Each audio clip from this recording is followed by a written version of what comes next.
नमस्कार दोस्तों, स्वागत है आपका रीजनिंग ऋषि सर यूट्यूब चैनल पे। बच्चों, मैं आज आपके लिए राजस्थान पुलिस कांस्टेबल का मॉक टेस्ट नंबर 5 जो है, इसकी संपूर्ण व्याख्या हम करने वाले हैं। इससे पहले हमारे 4 पेपर हो चुके हैं।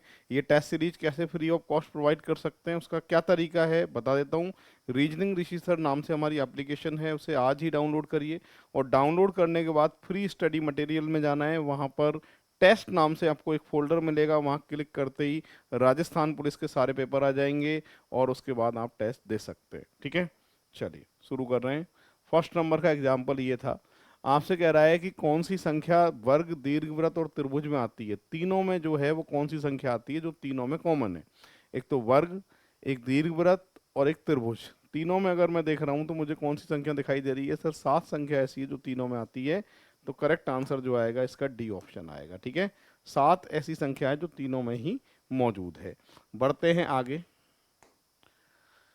सभी बेंच मेज हैं। सभी बेंच क्या हैं? मेज हैं। बेंच मेज के अंदर कोई मेज कुर्सी नहीं है। मेज की मना है बेटा, किससे मना है? कि सर कुर्सी से मना है। ठीक है, सभी बेंच मेज हैं। सभी बेंच मेज हैं। सभी बेंच मेज हैं, अंदर से बाहर सभी वाली कंडीशन क्या होती है? सही होती है। तो ये बात क्या है? सही है। पहली बात सही है। सभी मेजें बेंच हैं। सभी मेजें बेंच हैं, बाहर से अंदर सही वाली कंडीशन क्या होती है बच्चों? गलत होती है। कोई मेज बेंच नहीं है। कोई मेज बेंच नहीं है, ये बात भी गलत है। कुछ हो सकती है।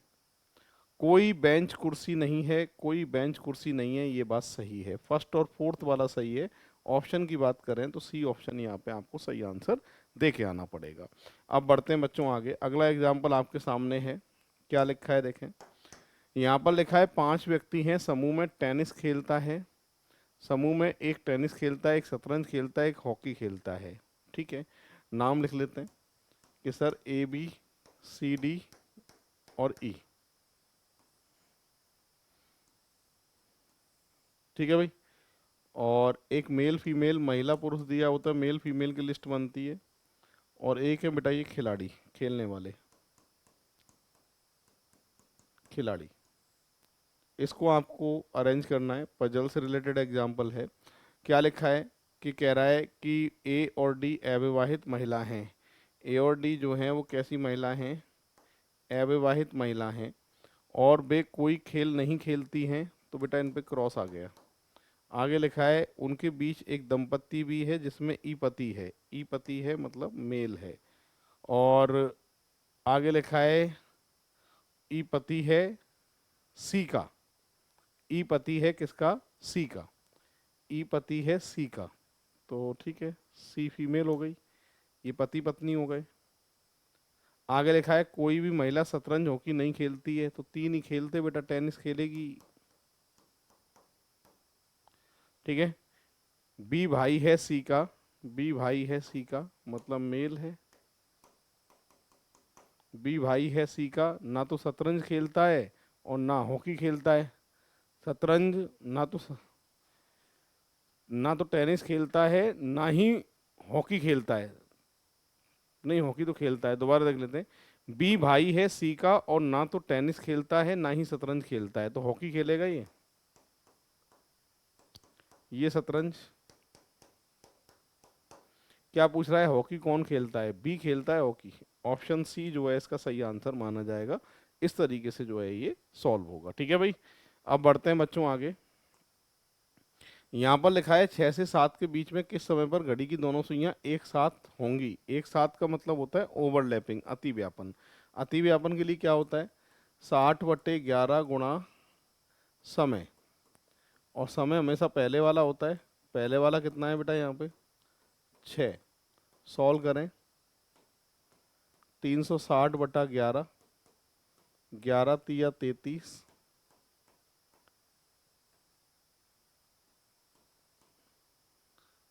11×3 = 33। तो यहाँ से कितना बचेगा आपके? 30 बच रहा है ना। 30 और 11×2 = 22। 32 सही 8/11। 32 सही 8/11। और समय क्या आएगा? 6:32 सही 8/11। ऑप्शन है क्या? ओवरलैपिंग का टाइम आ जाएगा। और ऑप्शन की बात करें तो ए ऑप्शन जो है इसका सही आंसर माना जाएगा। इस तरीके से सॉल्व होगा। घड़ी से रिलेटेड एग्जाम्पल है, क्लॉक भी बहुत आती है कांस्टेबल में। बढ़ते हैं आगे। अगला एग्जाम्पल आपसे कह रहा है दिए गए शब्दों का दर्पण प्रतिबिंब बताना है। दर्पण प्रतिबिंब में जो अक्षर सबसे आखिरी में और सबसे पहले आएगा, और 9 जो है ऐसा बनेगा और बी जो है वो ऐसा बनेगा, ठीक है। 09B, 09B, और बी के बाद में S4, 09B S4, 09B S4। तो सी ऑप्शन जो है इसका सही आंसर माना जाएगा। इस तरीके से सॉल्व होगा, ठीक है। पूरी क्लास देख लो।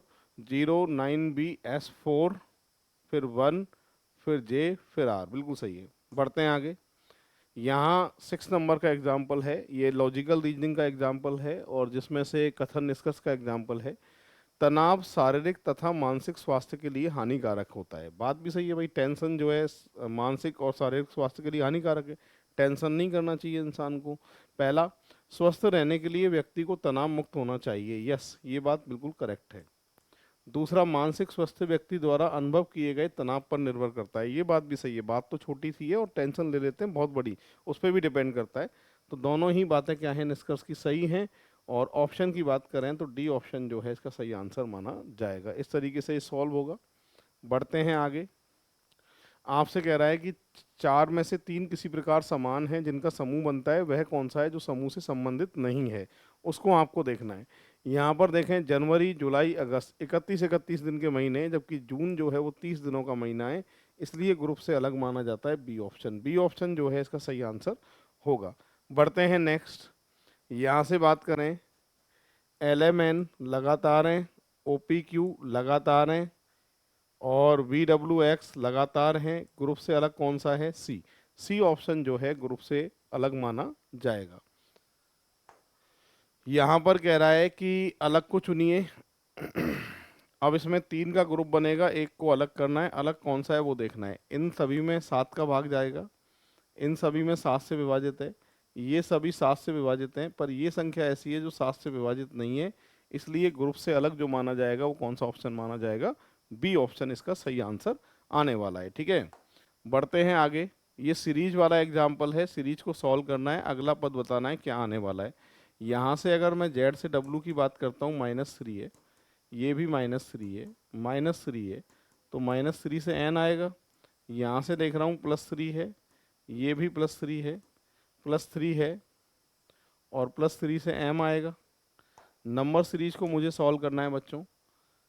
3 से 5 2 ज़्यादा है, 5 से 8 3 ज़्यादा है, 8 से 12 4, और ये 5, n17m, n17m ऑप्शन बी जो है इसका करेक्ट आंसर माना जाएगा। इस तरीके से जो है ये सॉल्व होगा, ठीक है।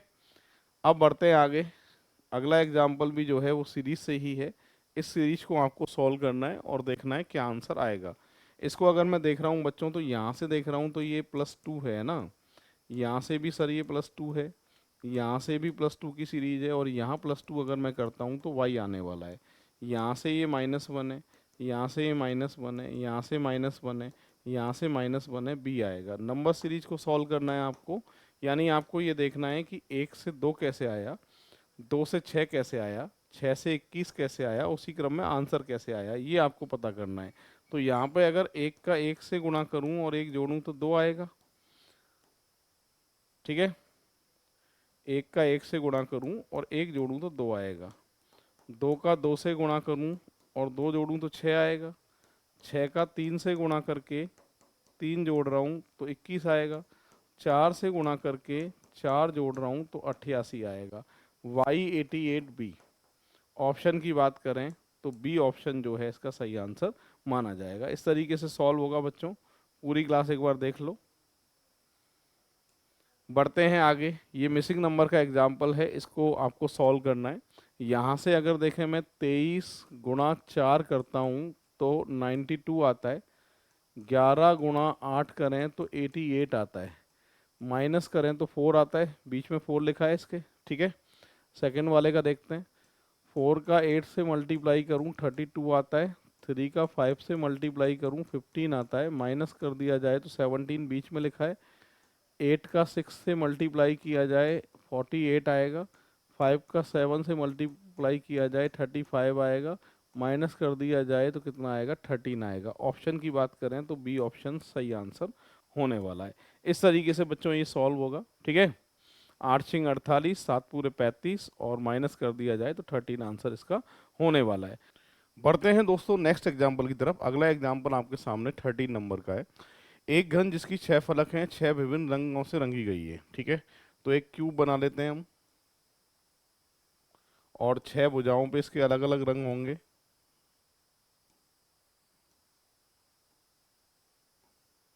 ठीक है, क्या कंडीशन है देखो एक बार। हरे और नीले रंग का ना तो सबसे ऊपर है ना ही सबसे नीचे। हरा और नीला जो है ऊपर नीचे नहीं होना चाहिए। नीला फलक सफेद के विपरीत होगा। नीला जो है वो सफेद के विपरीत होगा, ठीक है। आगे लिखा है भूरा फलक सफेद के बगल में है। भूरा जो है वो सफेद के बगल में होगा, ठीक है। और भूरा फलक सफेद के बगल में है। हरे के विपरीत काला रंग होगा। हरे के विपरीत कौन सा रंग होगा, काला रंग होगा। ये कंडीशन है, इनको अरेंज करना है। शर्त क्या थी कि हरा और नीला जो है सबसे ऊपर नीचे नहीं होना चाहिए। हरा नीला जो है सबसे ऊपर नीचे नहीं होना चाहिए। तो ठीक है, एक काम करते हैं, इस कंडीशन को लिख देते हैं। हरा और नीला ऊपर नीचे नहीं होना चाहिए, तो इसका मतलब नीला सफ़ेद या तो ऐसे आएगा या फिर ऐसे आएगा। कहीं भी रख दो आंसर पे कोई सब फर्क नहीं पड़ेगा। मैं इधर वाली सतह पर नीला लिख देता हूँ, इधर वाली सतह पर मैं सफ़ेद लिख देता हूँ, ठीक है। और भूरा रंग लिख देता हूँ मैं सफ़ेद के बगल में यानी ऊपर। और हरा रंग जो है, हरा और काला आगे पीछे हो जाएगा क्योंकि ऊपर नीचे नहीं होना चाहिए, ठीक है। तो बचा क्या, कौन सा रंग है, लाल रंग बचा है। प्रश्न में क्या पूछ रहा है आपसे कि घन के ऊपरी फलक पर कौन सा रंग जो है वो होने वाला है, ये आपसे पूछा है। ऊपरी सतह पर देखो, ये ऊपर लाल लिख दूंगा तो भूरा नीचे आ जाएगा, ठीक है।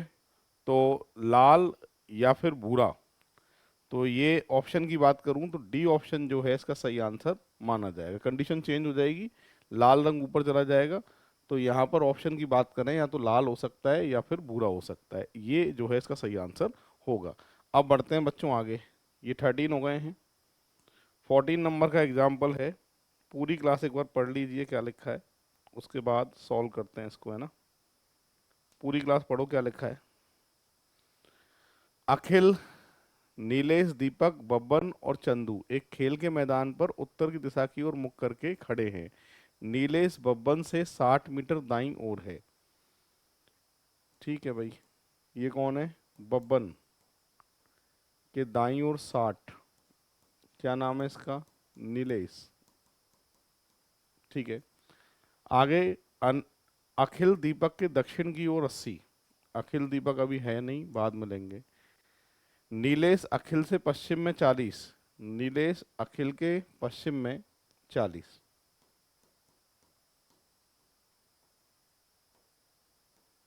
अखिल के पश्चिम में कितना है, 40, ठीक है।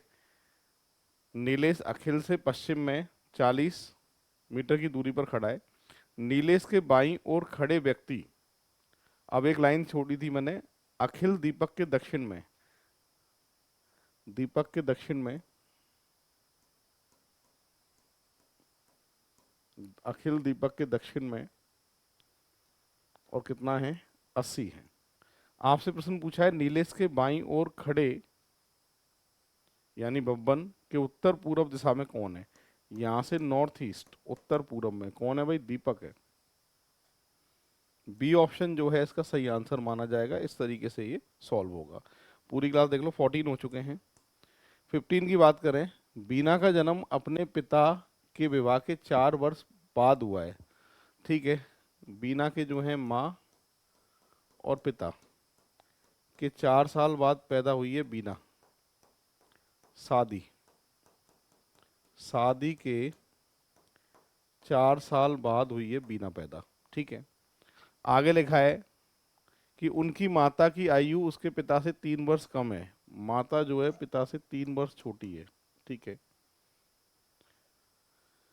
और बीना से 24 वर्ष अधिक है।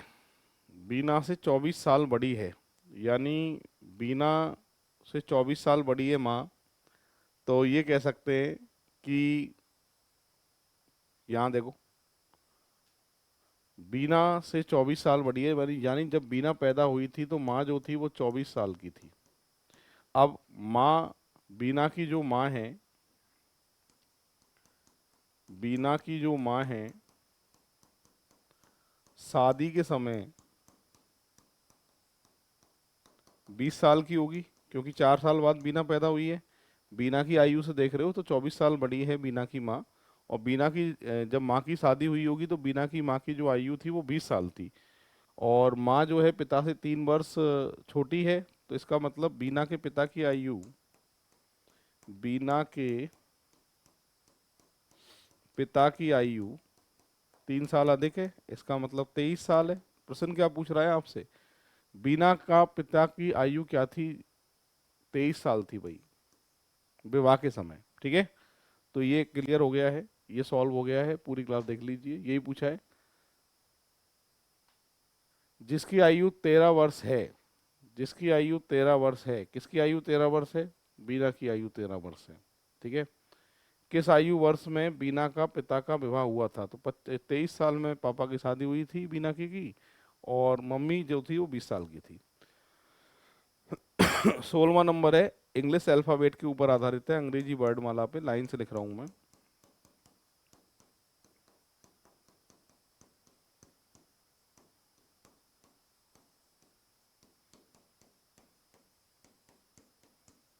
ठीक है, ये है, आपसे लिखा है अंग्रेजी वर्णमाला में एक अक्षर जो जे के बाएं चौथा है, पहला दूसरा तीसरा चौथा, यहाँ की बात हो रही है, जे के बाएं चौथा है, के दाएं 16वां है। इसके दाएं 16वां गिनना है, 1 2 3 4 5 6 7 8 9 10 11 12 13 14 15 16। तो क्या आएगा? वी आएगा। तो ऑप्शन की बात करें तो बी ऑप्शन जो है इसका सही आंसर होना है। ये इंग्लिश अल्फाबेट के ऊपर आधारित प्रश्न है। जिन्होंने वीडियो को अभी तक लाइक नहीं किया है, वीडियो को लाइक कर दीजिए, शेयर कर दीजिए। जितने भी ग्रुप आपने बना रखे हैं उन सभी में, साथ के साथ ये टेस्ट सीरीज चल रही है अपनी राजस्थान पुलिस कांस्टेबल के लिए। ये पेपर नंबर 5 है जो आपके सामने है। टेस्ट कैसे दे सकते हैं? रीजनिंग ऋषि सर एप्लीकेशन को डाउनलोड करेंगे, और डाउनलोड करने के बाद में फ्री स्टडी मटेरियल में जाना है, और वहाँ टेस्ट नाम से फोल्डर होगा, उस पर क्लिक करना है। राजस्थान पुलिस कांस्टेबल के सारे पेपर आपके सामने होंगे। पहले टेस्ट दीजिएगा, टेस्ट देने के बाद में रीजनिंग ऋषि सर यूट्यूब चैनल पे हम इसका सॉल्यूशन भी कराते हैं आपको। ठीक है भाई, बढ़ते हैं आगे बच्चों। कुछ लोग जिनके प्रत्येक के पास खच्चर है, ठीक है, अमरनाथ मंदिर की यात्रा पर जा रहे हैं। आधे लोग खच्चर पर बैठे हैं जबकि शेष खच्चर के साथ चल रहे हैं। यदि चलते पैरों की संख्या खच्चरों को मिलाकर 280 है तो कुल खच्चरों की संख्या कितनी है? ये आपसे पूछ रहा है, ये प्रश्न है। माना खच्चरों की संख्या है x, ठीक है, और आदमियों की संख्या XY2। XY2 क्यों? क्योंकि आधे तो पैदल चल रहे हैं, खच्चर तो सारे पैदल चल रहे हैं, आदमी आधे चल रहे हैं, इसलिए बटा 2। पैर की बात करें बच्चों, खच्चर के 4 पैर हैं, आदमी के 2 पैर हैं। ठीक है, कुल मिलाकर चलते पैरों की जो संख्या है वो 280 है। इसको सॉल्व करना है आपको। खच्चरों की संख्या आ जाएगी 5x बराबर 280 है। x की वैल्यू निकालनी है तो डिवाइडेड बाई 5 करना पड़ेगा, और इसको मैं सॉल्व कर रहा हूँ तो 5 25, ठीक है, और 5 इंगित 30, तो 56 जो है खच्चरों की संख्या आने वाली है। तो डी ऑप्शन जो है इसका सही आंसर होने वाला है। ठीक है भाई, इस तरीके से जो है ये सॉल्व होगा। पूरी क्लास एक बार देख लीजिए। 17 नंबर एक्स मान के जो है वो सॉल्व करना है। यहाँ पर कह रहा है डिक्शनरी के अनुसार थर्ड नंबर पे कौन सा आएगा? जो शुरू में कॉमन है, सब में कॉमन है, उसे काट दीजिए। सब में कॉमन है COLL, यहाँ से OIEI, ई एक पे, INIS, तो N पहले आता है, फिर S आता है, आखिरी में O आएगा, तो यहाँ पर थर्ड आएगा। थर्ड नंबर पे पूछ रहा है कौन सा आने वाला है, तो डी ऑप्शन ऐसा है जो थर्ड नंबर पे आएगा। ये सारे के सारे क्रम में जमा दिए, और अगर इसको पूरा क्रम में जमाने की बोलता तो मैं यहाँ से अगर मैं देखता तो फर्स्ट पे सी है, सेकंड पे बी है, और थर्ड पे डी है, और फर्स्ट पे ए है। तो ये इसका पूरा क्रम होता अगर कंप्लीट को जमाने की बात करता तो। ठीक है, बढ़ते हैं आगे। 19 नंबर की एग्जाम्पल है, डायरेक्शन से रिलेटेड एग्जाम्पल है। क्या कह रहा है? सोना अपने घर से उत्तर दिशा में जाती है और 50 जाती है, और फिर दाईं ओर मुड़ जाती है। मैं यहाँ से चला रहा हूँ बेटा सोना को, उत्तर में 50, फिर दाईं ओर मुड़कर 40। ठीक है, दाईं ओर मुड़कर 40, और अंत में फिर अपने बाईं ओर मुड़कर 30। दाईं ओर मुड़कर 40, फिर अपनी दाईं ओर मुड़कर 50। ठीक है साहब, और फिर अंत में बाईं ओर मुड़कर 30। दूरी पूछ रहा है यहाँ से यहाँ तक की 40 + 30, 70 होगा भाई आंसर, 70 मीटर, और ईस्ट पूरब।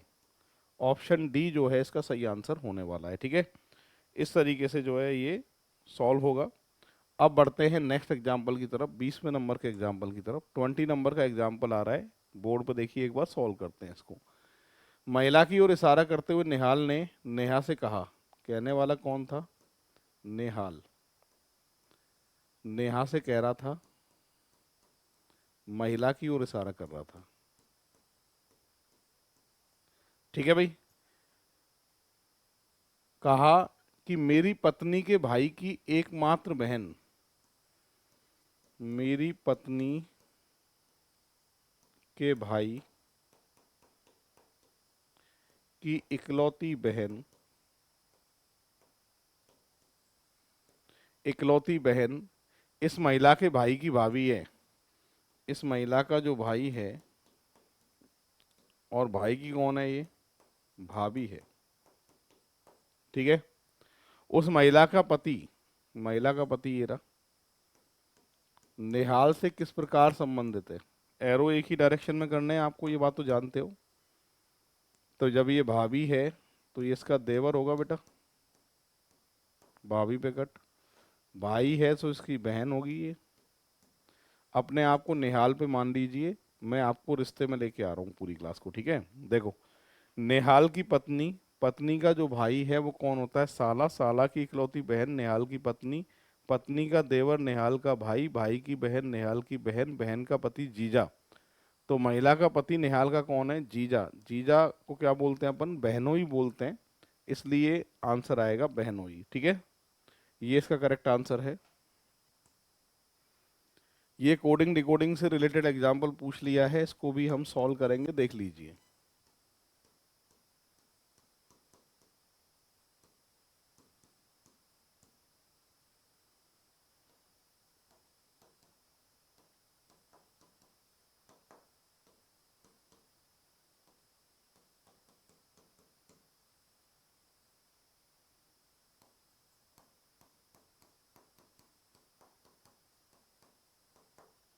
हाँ भाई, इसको सॉल्व कर रहे हैं हम।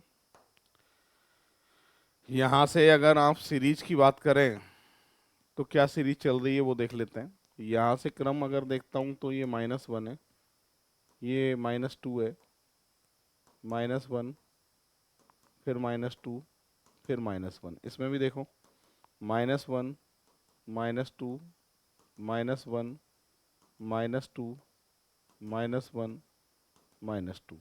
इसी क्रम में -1F, -2L, -1H, -2J, -1D, -2B, -1N, और -2K।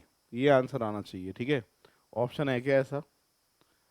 तो सबसे पहले -1 आपने F लिखा, पर F तो जो है कहीं भी नहीं है। ऐसी स्थिति में आंसर क्या देके आओगे आप? यहाँ पर अगर देखा जाए तो, अच्छा, उल्टा ले लिया मैंने ये। ओके, सही कर देता हूँ इसको बच्चों।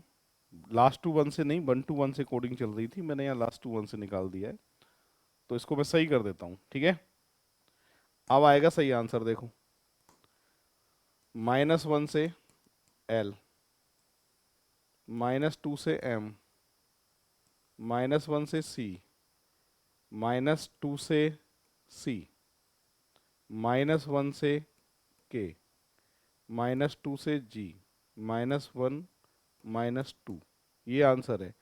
तो ऑप्शन ए को देखो एक बार, LM, CC, KG, ME, बिल्कुल सही है। ए ऑप्शन जो है इसका सही आंसर माना जाएगा। इस तरीके से सॉल्व हुआ है, पूरी क्लास एक बार देख लेंगे। और अगला एग्जाम्पल आपके सामने है, इसको एक बार पढ़ो और ट्राई करो। चलो अभी पूरी क्लास।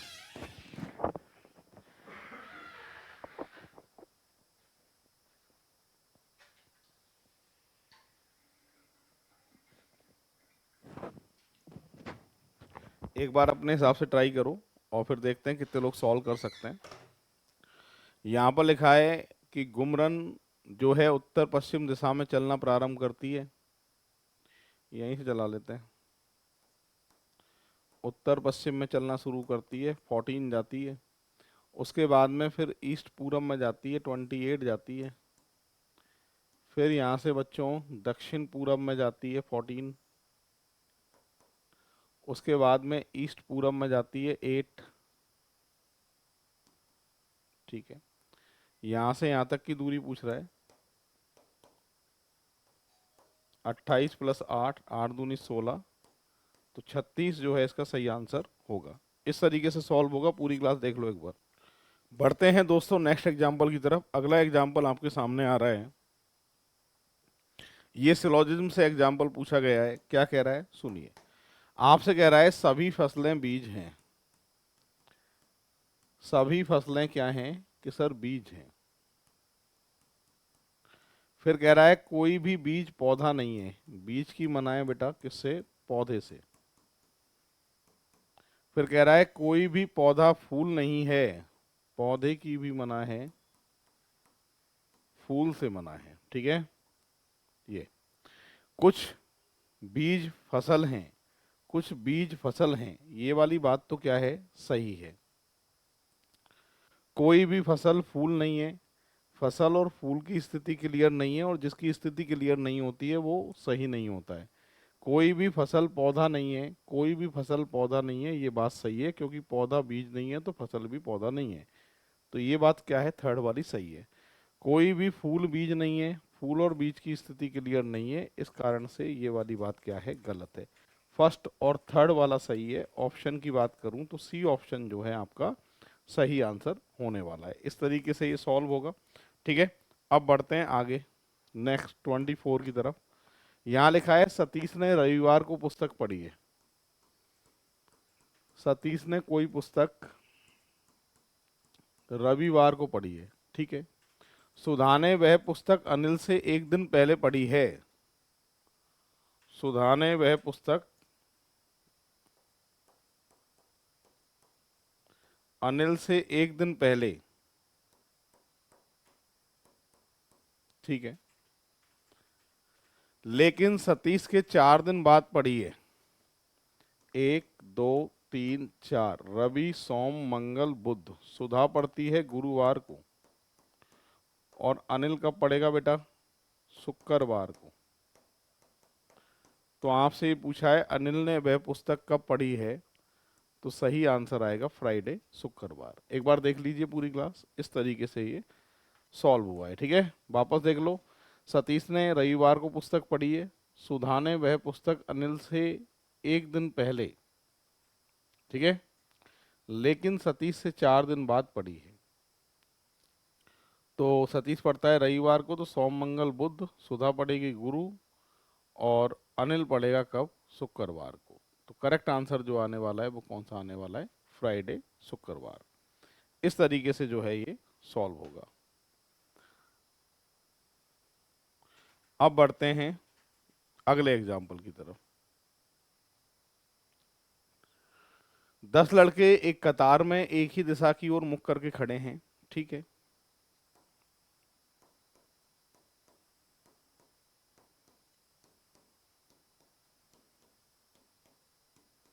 ठीक है भाई। सबसे पहले कह रहा है अभिजीत जो बाएं सिरे से 7वां है। 3 और 3 6, 7 अभिजीत। सुशांत दाएं से 5वां है। 4 और 1 5 सुशांत। यदि सुशांत रूपिन के दाएं तीसरे स्थान पर है। अब रूपिन को रख के देखना पड़ेगा कि कहाँ रूपिन को लिखूं जिससे सुशांत वाली बात सही बैठ जाए। तो यहाँ अगर आप रूपिन को लिखते हो जब ही सुशांत दाएं तीसरा जो है वो हो पाएगा, पहला दूसरा तीसरा। आपसे पूछा गया है अभिजीत और रूपिन के बीच में कितने बच्चे हैं। ये अभिजीत है, ये रूपिन है, इन दोनों के बीच में कितने बच्चे हैं कि सर 3 बच्चे हैं। सी ऑप्शन जो है इसका करेक्ट आंसर होने वाला है। इस तरीके से सॉल्व होगा। 25 नंबर का प्रश्न है, ठीक है।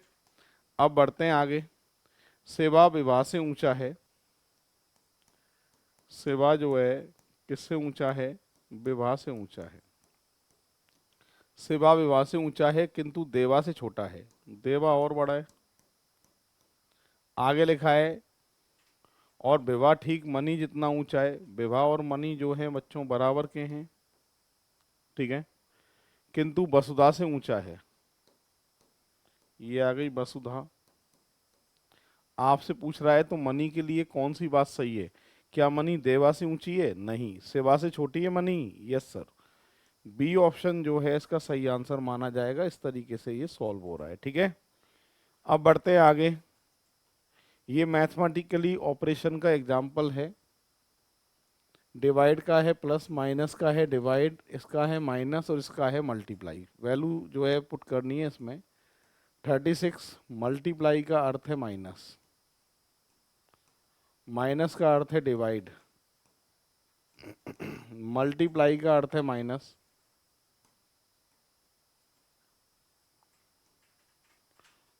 ठीक है।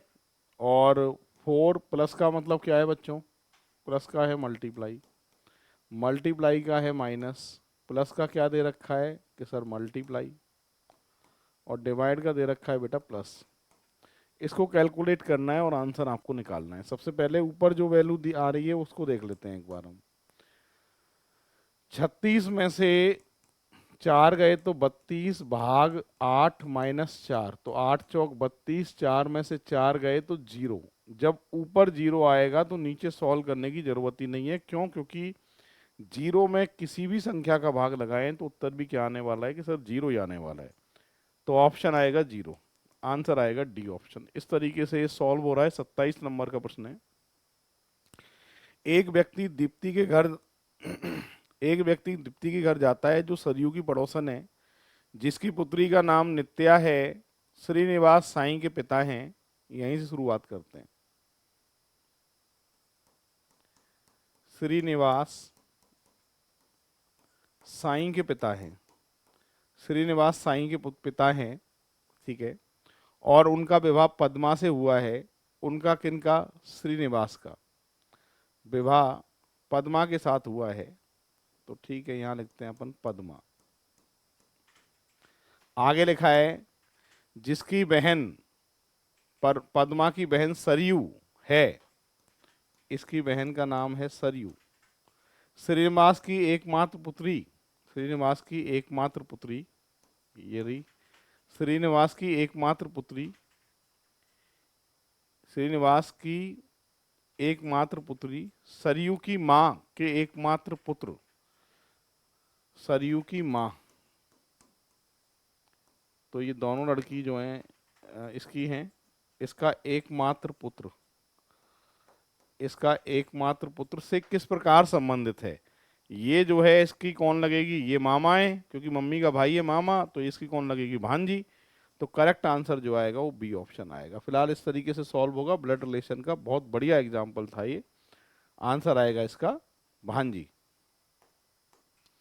अगला एग्जाम्पल है भारत में तंबाकू की बिक्री और उपयोग पर पूरी तरह से प्रतिबंध लगा देना चाहिए। ये आर्गुमेंट वाला प्रश्न है, लॉजिकल रीजनिंग का। आपसे कह रहा है कि क्या तंबाकू पर पूर्णतः प्रतिबंध लगाना चाहिए। देख लेते हैं। पहले में कह रहा है हाँ, मैंने कहा था कि आर्गुमेंट में हमेशा रीजन सॉलिड होना चाहिए। पहला, तंबाकू से मुंह का कैंसर और अन्य बीमारी होती हैं। यस, पहली बात बेटा सही है। नहीं, इससे लाखों श्रमिकों की नौकरी चली जाएगी, इसका रीजन भी सही है। रीजन दोनों का मजबूत है। फिलहाल दोनों ही तर्क पुष्ट हैं, तो बी ऑप्शन जो है इसका सही आंसर माना जाएगा। इस तरीके से सॉल्व होगा 29। अब बढ़ते हैं बेटा 30 नंबर को। डॉक्टर रोगी की मां को बताता है कि यह पिछले 1 वर्ष से छींक रही है, उसकी नाक बह रही है और वह एलर्जिक रासायनिक से पीड़ित हो सकती है। धारणाएं बहुत कम बीमारियों में लंबे समय तक छींकने और नाक बहने जैसे लक्षण दिखाई देते हैं। ये बात तो गलत है। लंबे समय तक छींकना और नाक बहना एनर्जेटिक रासायनिक का एक लक्षण है। यस, बहुत सारी बीमारियों में लंबे समय तक छींकने और नाक बहने के लक्षण दिखाई देते हैं। ये गलत। ओनली सेकंड वाला जो है वो धारणा सही है। तो ये आंसर आएगा इसका आपके डी ऑप्शन। पूरी क्लास देख लो एक बार, 30 प्रश्न हो चुके हैं। तो बच्चों ये आज हमारा पेपर नंबर 5 जो है कंप्लीट हुआ है। मिलते हैं नेक्स्ट टेस्ट के साथ में, नेक्स्ट मॉक टेस्ट के साथ में। जय हिंद, जय भारत, राम राम साहब।